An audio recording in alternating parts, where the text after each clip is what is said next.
जय प्रभुपाद जय प्रभुपाद जय प्रभुपाद श्रील प्रभुपाद जय ഗർഗമുനി പ്രഭുവിൻ്റെ ബുക്കിൽ വായിച്ചൊരു കാര്യമാണ്. ഗർഗമുനി പ്രഭു അദ്ദേഹത്തിൻ്റെ ബുക്ക് അവസാനിപ്പിക്കുന്നത് കുറച്ച് ലേഖനം എഴുതിയാണ്. ലേഖനം എന്ന് വെച്ചാൽ ശ്രീല പ്രഭുപാദ് എങ്ങനെ ഒരു വിപ്ലവകരമായ കാര്യങ്ങൾ, ഒരുപാട് കാര്യങ്ങൾ ചെയ്തതായിട്ട് അതിനകത്ത് പറയുന്നുണ്ട്. അങ്ങനെ പറയുന്ന ഇതിൽ ഒരു പാട്ടിൽ ഗർഗമുനി പ്രഭു പറയുന്നത് ശ്രീല പ്രഭുപാദ് ഒരു ആധ്യാത്മികമായിട്ടൊരു വിപ്ലവം മാത്രമല്ല അദ്ദേഹം ചെയ്തത്, ഒരു സാമ്പത്തിക വിപ്ലവം കൂടെ ശ്രീല പ്രഭുപാദ് ചെയ്തിരുന്നു എന്ന് പറഞ്ഞു. അപ്പോൾ ആധുനിക കാലത്ത് എല്ലാവരോടും ഓഫീസിൽ പോകാനും ഫാക്ടറീസിലൊക്കെ പോകാനാണ് എല്ലാ ലീഡേഴ്സ് എല്ലാം നമുക്ക് പറഞ്ഞു തരുന്നത്. പക്ഷെ പ്രഭുപാദ് ഒരാള് കുറച്ച് കൃഷി, കുറച്ച് ഭൂമി, കുറച്ച് പശു, അതൊക്കെ ഉണ്ടെങ്കിൽ ഒരാൾ സാറ്റിസ്ഫൈഡ് ആകുമെന്ന് നമുക്ക് പറഞ്ഞു തരുന്നുണ്ട്. അല്ല, ശ്രീല പ്രഭുപാദ് പറയുന്ന ഒരു കാര്യം ഗർഗമുനി പ്രഭു പറയാണ്. ഇപ്പം ആധുനിക കാലത്ത് ഇപ്പം ഭാരതത്തിന്റെ ഒരു എക്സാമ്പിൾ എടുത്താണ് ഗർഗമുനി പ്രഭു പറയുന്നത്. ഇപ്പം എല്ലായിടത്തും ഗോതമ്പ് വിളയുന്നുണ്ട്. അപ്പം ഗവൺമെന്റ് എല്ലാം ഈ ഗോതമ്പ് കർഷകരിൽ നിന്ന് വാങ്ങുന്നുണ്ട്. അതെല്ലാം ഈ ഫുഡ് കോർപ്പറേഷൻ ഓഫ് ഇന്ത്യയുടെ ഗോഡൌണിൽ സൂക്ഷിക്കും. പക്ഷെ അത് സഫീഷ്യന്റ് ആയിട്ടുള്ള ഗോഡൌൺസ് ഇല്ല. അതുകൊണ്ട് എന്ത് ചെയ്യുന്ന വെച്ചാൽ അദ്ദേഹം ഗർഗമുനി പ്രഭു തന്നെ പറയണം, ഞാൻ വഴിയിലൂടെ പോകുമ്പോൾ അവിടെ ഇങ്ങനെ ഈ ഗോതമ്പ് ചാക്കുകൾ നിറച്ച് വെച്ചേക്കുന്നത് എവിടെയും കൊണ്ടുപോകാൻ പറ്റാതെ വഴിയിൽ തന്നെ കിടക്കുന്നുവെന്ന് പറയുന്നുണ്ട്.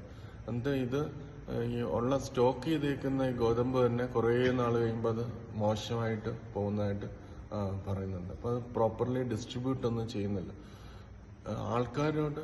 പക്ഷെ ഈ ആൾക്കാര് ശരിക്കും ഡിസ്ട്രിബ്യൂട്ട് ചെയ്ത് കഴിഞ്ഞാൽ അവർക്ക് ഇത്രയും ഹാർഡ് വർക്ക് ചെയ്യേണ്ടി വരത്തില്ല.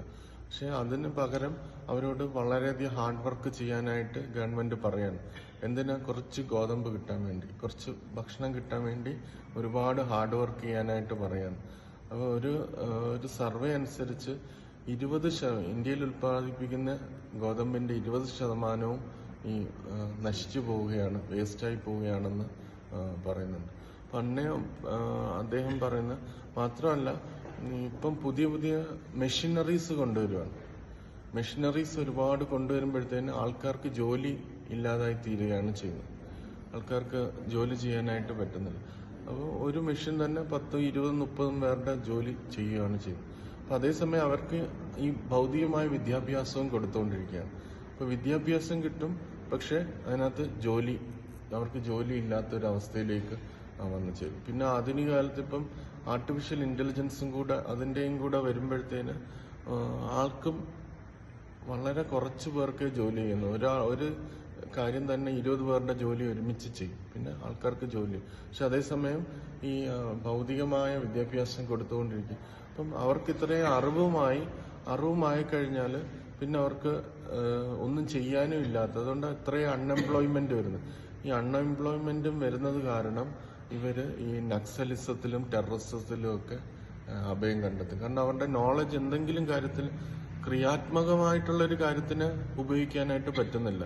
അപ്പൊ തീർച്ചയായിട്ടും അവര് തെറ്റായ കാര്യങ്ങൾക്ക് അത് ഉപയോഗിച്ചു കൊടുക്കും. അങ്ങനെ ഈ നക്സലിസവും ടെററിസവും വരുന്നത്. അപ്പം ശ്രീല പ്രഭുപാദ് പറയുന്നത്, അദ്ദേഹം ഈ വർണ്ണാശ്രമ ധർമ്മവും ഈ ഫാം കമ്മ്യൂണിറ്റീസ് ഒക്കെ ചെയ്തത്, നമുക്ക് കുറച്ച് സ്ഥലമുണ്ടെങ്കിൽ അവിടെ കൃഷി ചെയ്യാനും അവിടെ നമുക്ക് ആവശ്യമുള്ള ഭക്ഷണം ഉണ്ടാക്കാനും, പിന്നെ കോട്ടൺ ഉണ്ടെങ്കിൽ നമുക്ക് വസ്ത്രങ്ങൾ ഉണ്ടാക്കാനും, കുറച്ച് പശു ഉണ്ടെങ്കിൽ അതിൽ നിന്ന് പാലും നെയ്യും ഒക്കെ ഉപയോഗിച്ച് പോഷകമുള്ള ആഹാരം കഴിക്കാനും ഇത് സഫീഷ്യന്റ് ആണ്. പക്ഷെ ഗവൺമെന്റ് ഇങ്ങനത്തെ കാര്യത്തിനെ അൺഅട്രാക്റ്റീവ് ആക്കി, ഇത് ഒരു ആകർഷകമല്ലാത്ത കാര്യമാക്കി വെച്ചിരിക്കുകയാണ്.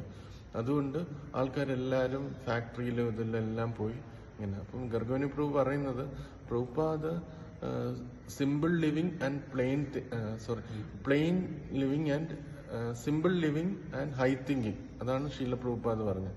അപ്പം ആധുനിക കാലത്ത് എന്ന് പറഞ്ഞാൽ lavish living and animalistic thinking എന്നാണ്.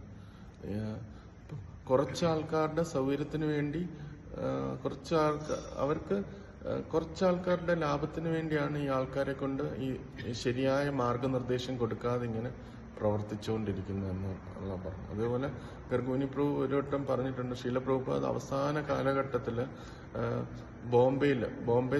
ബോംബെയിലെ ഈ കൺസ്ട്രക്ഷനൊക്കെ ആൾക്കാർ ചീറ്റ് ചെയ്യുന്നത് കണ്ടപ്പം ഈ പ്രഭുപാദ് വളരെ വിഷമത്തോടുകൂടി അവരോട് പറഞ്ഞു, ഇത് ചീറ്റ് ചെയ്യുന്നത് തെറ്റാണ്, ഒരാൾ നമ്മളെ ചീറ്റ് ചെയ്യുന്നത് തെറ്റാണ്, പക്ഷെ ആ ചീറ്റിങ്ങിന് നിന്നു കൊടുക്കുന്നതും തെറ്റാണ് എന്ന് പറഞ്ഞു. അപ്പം അതുകൊണ്ട് ഗർഗമുനി പ്രഭു പറയാണ്, ഈ പ്രഭുപാദിന്റെ ഈ ഒരു തത്വങ്ങൾ നമ്മൾ എല്ലാവരിലും എത്തിക്കണം.